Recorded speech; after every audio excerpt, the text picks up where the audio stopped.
I watched Squid Games 2 and 0.25x speed, and here's what I found. I love the Canadian lad, bro. I watch all his videos. I've already seen the first one. Well, I don't care. I'm gonna watch it anyways, bitch. It's muted. L streamer. Alright, let's go. And today I'm going to reveal 11 hidden details from Squid. Hey everyone, I'm the Gotta Canadian get his lad, name and in there. today I'm going to reveal 11 hidden details from Squid Game Season 2 that I can bet you haven't noticed before. This is part. How much you want to bet? Let's see how many we've noticed before watching this video. I feel like a couple I've seen, but let's see. 2 of my Squid Game Season 2 breakdown. What But the don't hell? worry if Get you the haven't watched caption part out 1 of here. yet. I know You how to can read watch that or video listen. after you're done with this one. So without any further ado, let's begin. All right. Number 1. For the 6-legged game, Gihan and his team had to wait a long, nerve-wracking 4 hours before their turn. 4 Let me hours. explain how. With 365 players split into groups of 5, that's 73 teams in total. Now, each team had 5 minutes to complete the challenges. Since 2 teams played simultaneously, that means the total wait time for Gihan and his team was 180 minutes or 3 hours. Quick But maths. wait, there's more. The guards needed extra time between rounds to clean up and collect the bodies. Oh, he watched it in sub. Oh, hell nah. So let's add another 1 hour for that. That would mean by the time Gihan and his team got to play the 6-legged game, they had been waiting for a good 4 hours at least. Now imagine the mental toll it must have had on Gihan's team. Is that really a hidden detail though? I don't think that's a hidden detail. I think that's just him being bored and he just did the math. I'm not counting that as a hidden detail. Since they were watching people fail and die over and over, knowing their turn was coming. Sure, going last gave them extra time to strategize, but God, waiting for the bodies to be cleaned up before he can go is just torture. This would also explain why Daeho was so good at playing Gongi. He probably remastered pebble throwing in those 4 hours, while everyone else was losing their minds. That does make sense. Number 2, when the recruiter played Russian roulette with the loan shark, notice that the recruiter actually loaded. Bro, that episode was so scary. I ain't gonna lie. I was scared to react to that, bro. Like I didn't know when that nigga was gonna get bop bop.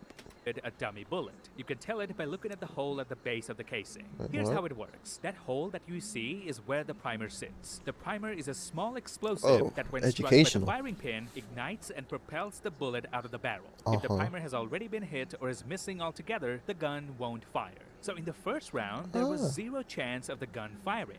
Now in the second game, the recruiter added 3 more dummies, but this time 1 real bullet. You can tell this again as only 1 bullet has a flat base, meaning the primer hasn't already been hit. That means when the recruiter said they had a 5 in 6 chance of dying, in reality there was actually only 1 in 6 chance of dying.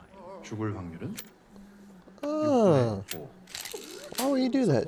See, now this is a hidden detail because I don't know nothing about guns or bullets. There we go. The recruiter lie about this? Why would he lie? The recruiter wanted to watch them suffer. He didn't want the game to end in just 1 or 2 rounds. Watching their fear and panic was part of his plan. Adding more bullets made both players think death was almost certain. That makes even sense. though the odds were still in their favor. Thanks to Simon for sending me this detail. Thank you, Simon. The recruiter died on the couch with his eyes still open. But if you pay close attention, a few moments later, when Gihan is talking to Choyo Sik, notice the actor playing the recruiter blinks. That's Gongyu. And it seems like he got a bit tired of playing dead and decided to sneak in a blink when the camera wasn't directly on him. But we love it. Hey man, there's nothing wrong with that. Like he was probably sitting there for a good 30 minutes, bro. You gotta do that every once in a while. So much, we notice him even when he's just lying dead in the background. Number 4. In the red light, green light game, Gihan's constant guidance and instructions kept everyone calm. And for almost 2 minutes, no one was... The show's ass?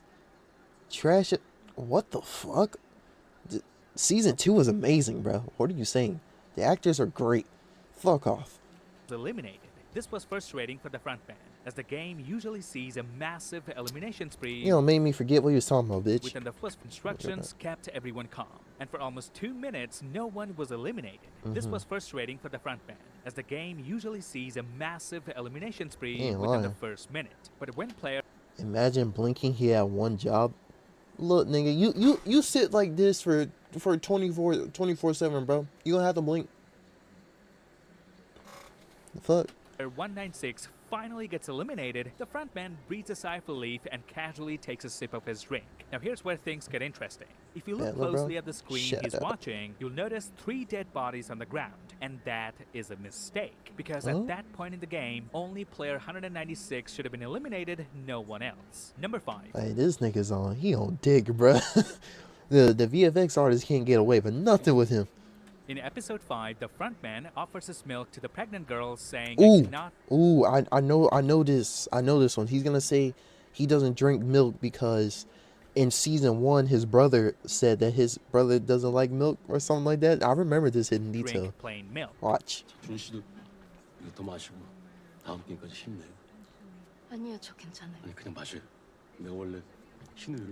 Can't drink milk. Back in season 1, episode 3, Il-nam said that his son his can't digest son. plain milk either. Hey, is there any chocolate milk? I can't drink the normal kind. Well, when I was a kid, I had problems digesting. Hey, we didn't ask, so I bro. had to skip milk when I was in school. My son did too. He was just like you, friend. This could potentially mean that In-ho, aka the frontman, is Il-nam's son. As we learned in season 2 that In-ho and Jun-ho are half-brothers. They have the same father. Let me know your thoughts about this theory in the comments. Number 6. While watching season 2, you might have wondered, did any of the previous winners ever try to stop the games like Gi-hun? Why and would I think they? the answer is no. Nobody ever attempted to take on the VIPs or the system. It's just to stop fucking the stupid. games. Only Gi-hun did. Let me explain why. We know the games have been running since 1988, so by 2023, that's 15 editions and 15 different winners. But unlike Yoon, those winners were cold-blooded killers willing to do anything to survive. And we already know one of those previous winners is the frontman. So who knows how many more of the winners joined? What? One of the winners was the frontman? What? How do we know this? What? Wait, let me go back. Maybe I missed something. But what? Soon, those winners were cold-blooded killers willing to do anything to survive. And we already know one of those previous winners is the frontman. So who knows how many more of the winners joined and are now part of the game. Think about it. Gi-hun's journey was defined by sheer luck and other sacrifices. In Red Light, Green Light, Ali saved him at the last second. During Dalgona, his sweat accidentally gave him the idea to lick the honeycomb. In Tug of War, the old man, aka Il-nam, devised the winning strategy. For Marbles, Gyun was paired with the game's creator. In Glassbridge, he almost went first, but ended up last.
Okay, let's go back. Which saved him. Even at the end, Il-nam devised the winning strategy. For Marbles, Gyun was paired with the game's creator. In Glassbridge, he almost went first, but ended up last, which saved him. Even at the end, Sung-woo killed Se-byok and then sacrificed himself during the final Squid game. Yeah, I remember that. He didn't win because he was ruthless, but because he's compassionate. He won because of luck, timing, and other sacrifices. Even during season 2... Learn anything? I actually did. I didn't know that the frontman already won Squid Games before. I did not know that, like, at all. He kept getting lucky with the recruiter, and that's what makes Gi-hun unique. He's an anomaly, someone who wasn't supposed to win but did, and someone who still has empathy. The previous winners, they were killers, hardened by the games with no reason to challenge the system. That's why we've never heard from them, and why Gi-hun is the only one bold enough to fight back. Number 7. A lot of Makes you sense. commented on my part 1 breakdown saying I got a detail wrong. So I went back and Oh, wait. He made another one? Oh. Damn. Should I react to the other one too? And just...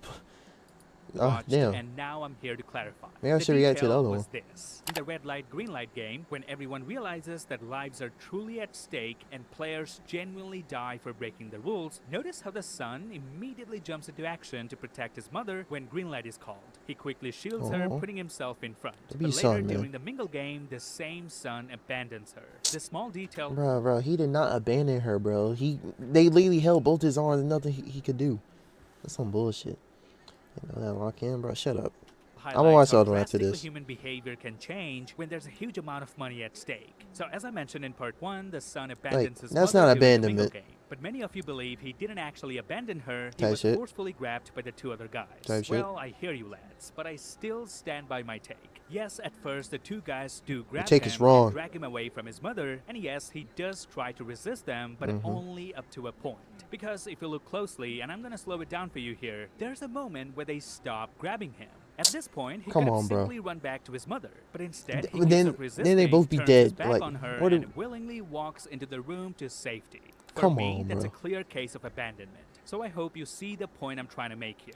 Number 8. The recruiter is fearless during the Russian roulette with Gihan, pointing the gun at himself multiple times without hesitation. But back in Season 1, when Gihan pulled out a lighter shaped like a gun, the recruiter flinched in fear. At first, this might seem inconsistent, but I think there's a valid reason behind this too. The recruiter was probably reacting how any normal person would in that scenario. He interacts with hundreds of players every year, all at their lowest points. He knows exactly how to manipulate and appear relatable to his targets. And in this case, I wouldn't be surprised if he knew that it was just a toy, but played along to come across as more human to Gihan.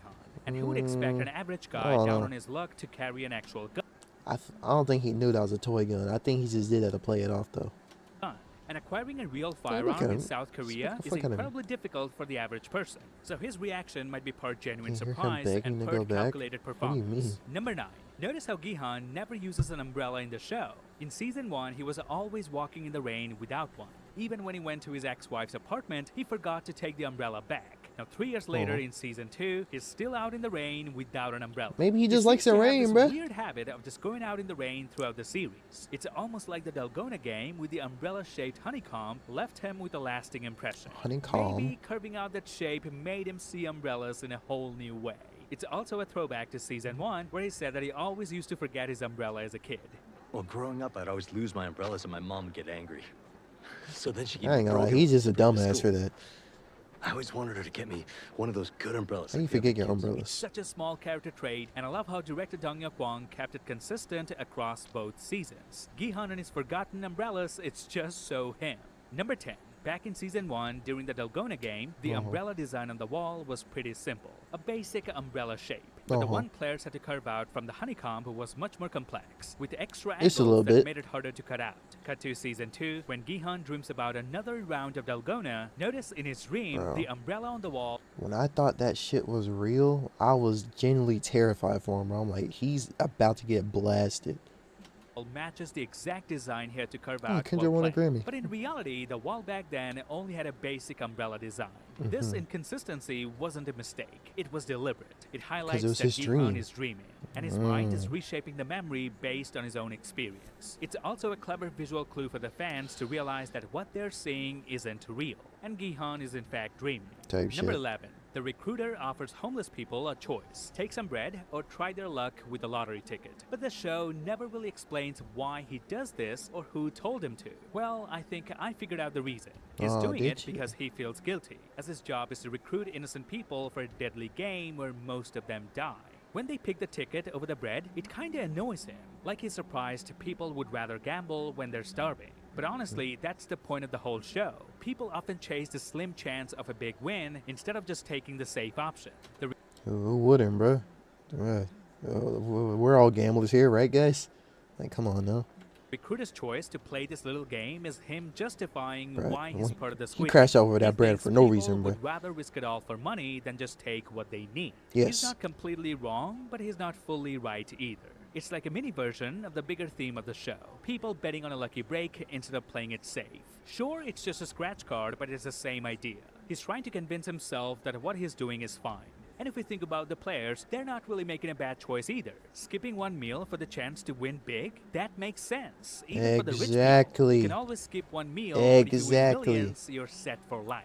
So at the end of the day, the recruiter's just telling himself his actions aren't so bad. And if you think deeply, that's what the frontman believes too. In season 3 though, I think people like him and the recruiter will lose, because someone will always come to pick you up when you're down, whether the bad guys are alive to see it or not. Remember, when... The fuck are we watching? Watch your fucking mouth, first off. Second off, we're watching Hidden Details in Squid Games. Push comes to shove, humanity rises. And with that, please give me a thumbs up if you enjoyed this video. Did we give him a thumbs up? Notifications on. Did we give him a thumbs up? Lad, and I'll see you lads in the next one. I will give him a thumbs up. The fuck? Alright, now I gotta watch this one, bro. No wait, no, that's the same one. L video, bro. You think everything's an L, bro. Shut the fuck up. Alright, we gotta watch the other video because I didn't know he made 2. Anybody give a fuck about this video? Who the fuck are you, bro? Alright, we gonna watch this one. I don't even know who you are. I'm the Canadian lad, and today I'm gonna reveal 13 hidden details. 13? Alright, let's see if we notice any. Bet you haven't noticed before. So without any further ado, let's begin. You cannot Number 1. gamble. In episode 3, we see Gi-han re-entering the game with a new set of players. Notice the guards in pink aren't carrying any weapons before the first game takes place. Yes, they did the same in season 1 as well. It's a smart move by the big bosses to make the players feel safe and gain their trust. But as soon as the red light, green light game goes down and chaos breaks loose with tons of deaths, that's when the pink guards arrive at the lobby with their guns every time. Is that really a hidden detail though if it happened last season? I feel like that's just continuation. I'm not counting that. It's a neat little detail that stays how you been, consistent across both seasons. Number 2, during the mingle game, as Talk soon to me as the with number respect. 2 is I'm called goal 1 out, in Rivals. notice the frontman Nigga, you wastes beneath no me. time grabbing Jungbei, Gi-han's best friend, even going as far as killing someone in the room to ensure that nigga their crashed survival. out there. Not only that, while rushing to get inside the room, he looks back to make sure Jungbei is okay and ensures Jungbei enters the room safely before he does. But now, why? we knew the frontman was never gonna get killed, right? That means he made all of these efforts to keep Jungbei alive. That's why he was so quick to grab him at the start of the round. And in episode 7, we finally understand why the frontman did that. The frontman was keeping Jungbei alive on purpose, so that he can kill him later in front of Gi-han, which essentially breaks... But like, if he was gonna die anyways, what was the point? I feel like he just did that just cause. You just listen to him like a good boy? Oh God, you're not talking to me. Season 2 was buns? Bro, season 2 was 10 times better than season 1. The story was amazing. The kills are pretty cool. I don't want to hear it. Gi-han from the inside. Since the moment the frontman stepped into the game, all he was trying to do was break Gi-han from the inside. Number 3, Hey, the manager reveals that players can vote to leave the game after each round. Gi-han asks for reconfirmation and immediately looks at the CCTV camera behind him. Get this sub up out of here. What the fuck is he saying? Whole show is buns? Nigga, your whole life is buns. First 2 episodes were legit just unnecessary. I can somewhat agree with that. I say the first 2. The third one's where shit got interesting. Now what's fascinating to me is that the frontman was already keeping an eye on Gi-han through that exact camera. Notice how the camera angles and screens stay the same. It's clear the frontman was precisely looking at Gi-han the entire time. This foreshadows how the frontman will eventually infiltrate the game and attempt to sabotage Gi-han from within. Number 4, when Junho tells Captain Park that they have a tracker planted on Gi-han, helping them locate the island, notice as soon as Captain Park hears it, he immediately looks down and starts rotating a button. Now this can only mean one thing, he's sending a signal to the frontman. The fact that Captain Park... See, now that's a hidden detail, man, because I did not know he was a Two-Face until, when was it? When they was at the diner, he was acting suspicious. That's what I knew. Shut the fuck up and watch the vid. Rescue Junho, and despite 2 years of searching, they still haven't found that island, says a lot. How big do you think the Korean Sea is that they can't spot an uncharted island in 2 years? The truth is, Park has been deliberately sending Junho off course the whole time. And notice when Junho says he will give up searching for the island, Captain Park gets worried for a second. 그래서 이제 그만하려고요. Thinking about This being is out of a because job. if Junho really does quit searching for the island, that would mean Captain Park can no longer keep an eye on Junho. And Junho might actually find the island that way. And that's why Park tries to push back Junho into keeping the search going. Okay. 이래놓고 또 일주일 뒤에 다시 오겠지? Number 5. Season 2 gives us a much closer look at the Pink Guards. Unlike Season 1, where their masks kept them completely mysterious, here we see more of their world, even showing how they're being forced into these roles as well. I like that part of season 2. How the Pink Guards felt more human. I like that a lot. See, this is why season 2 is better. You know what I'm saying? It turns out, just like the players drowning in debt, the Good boy, Pink nigga, Guards fuck are you. also in it for the money. This season gives them more depth, making them feel more human compared to the first season. That's why That's this what time I just around, said. we catch glimpses of their faces peeking through their I noticed that masks, too. therefore humanizing them. I noticed Number that too. 6, I said the that red too. light, green light game, when everyone realizes that lives are truly at stake and players genuinely die for breaking the rules, notice how the son immediately jumps into action to protect his mother when we green saw light that is one, didn't called. we? He quickly shields her, putting himself in Oh, front. we saw the shit. Let's go right here. Gi-hun then, instead of fighting each other, they moment. Let's go right here. Number There 7. we go. In episode 7, when Gi I think keeping them less human makes them more scary. I mean, that's true. I can't agree with that, but I don't know. It was just cool to see like that because they are humans at the end of the day, and like we gotta know like why they're doing this. I felt with that part of the story. I don't know. Gi-hun tells the team that they should fight the creators of the game instead of fighting each other, Daeho asks this. 그놈들이 어디 있는데요?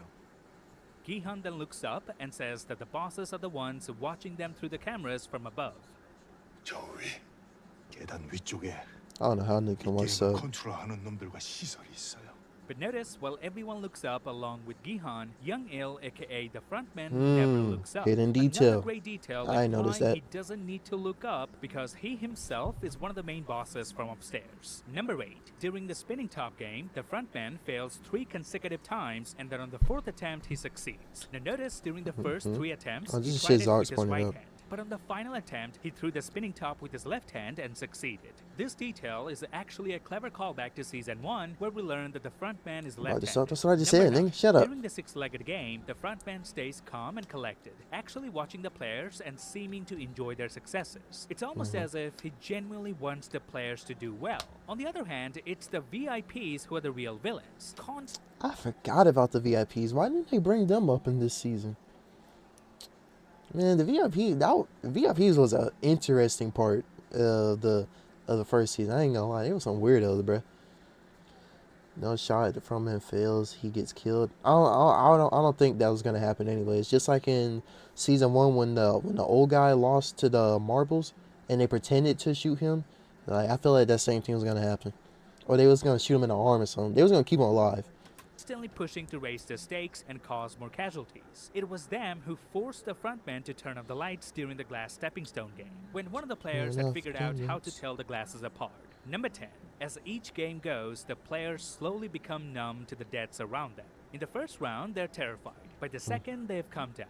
But by the third round, they're stepping over blood, leaving bloody footprints on the floor, all while joking and smiling. This slow shift in human nature is brilliantly captured in this season. And of course, huge credits to director Dong-Yeok Kwang for pulling it off so effectively. W director, Number 11, man. when player 246, the father with the sick daughter, Man. is killed, notice I hated that part. Why did they have to kill him, man?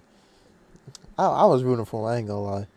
we never see his body fall to the ground. Also, the guard who shoots him initially aims at his heart, but when the shot is fired, the gun is pointed lower, indicating this is probably Noel trying to protect player 246, Hold up. putting him in a non-lethal area. And since we He might be good. Hey, or did he really die? Hey, bruh, he know might that they be harvest up. the organs of players who are still barely alive, so it's very likely that in Season 3, we will probably see Noel infiltrating this room and rescuing player 246. Yeah. Which brings me to my next detail, number 12. I believe Kang Se-byuk from Season 1 Who? and Kang No-woo from this season might be connected in some way. They're both North Korean defectors, but there's more. If you look at the meanings of their names, it suggests something deeper. Se-byuk means dawn, and No-woo means sunrise in Korean. Now, this could be a coincidence, but I don't think I director don't Dong know Hyuk names. Kwang would do that, because it's pretty common in Korea for siblings to have names based on similar theme or concept. So in season 3, we might discover that Kang Se-byuk and Kang No-woo are actually sisters. And please What? take this with a grain of salt, this is just my personal theory. Number 13. In episode 6, when one of the trapdoors explodes, Nigga, his notice shit Captain blown Park completely doesn't off. flinch at all, while the other two standing next to him are visibly startled by the loud noise. Another hidden clue that Captain Park is evil and knew what's coming. Man, I gotta pay attention when I watch shit, bro. Like, how do I not notice that, man? What's wrong with me? Big shout out to my friend Paul from Heavy Spoilers for spotting Shout this. out, To be Paul. honest, season 2 may not be as good as season 1, but it was still very solid. The main problem with season 2 is its predictability. Season Let me 2 is bad. explain what I mean. What? Having the front You're man this bad, bitch. Did you realize that? Did you notice that he didn't flinch? Stop playing with me, nigga. Yeah.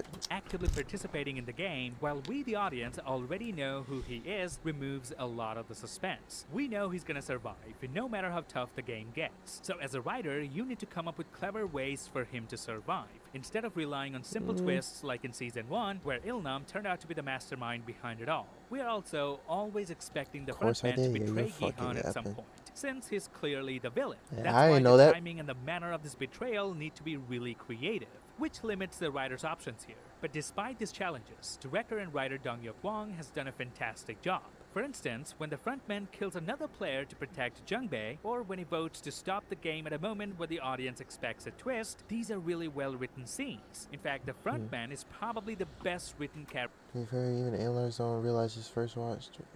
Rewatch every episode, analyze everything closely. That's what I'm saying, bro. Like no one noticed first watch that the dude didn't flinch when I bomb went off. He's like, oh, he's a spot. No one noticed that, bro. In the show so far. One example is when the mother is abandoned by her son and the frontman calls it out, the mother raises her voice and shouts at the frontman, all while he quietly listens and then apologizes. Listen like a good boy. 당하면 당했지. 어디 가서 남들한테 해코지는 한 번도 한 적이 없습니다. 말씀 함부로 하지 마세요. After hearing that, I would never talk bad about the dub again, man. 죄송합니다. 그런 뜻은 아니었습니다. This is brilliant writing, because on one hand, the frontman is speaking the truth with a calm and collective voice, but on the other, the false assumption and the emotional response is being spoken out loudly. This shows that real power remains in the shadows. It's the powerless who make the most noise and get burned by the sun.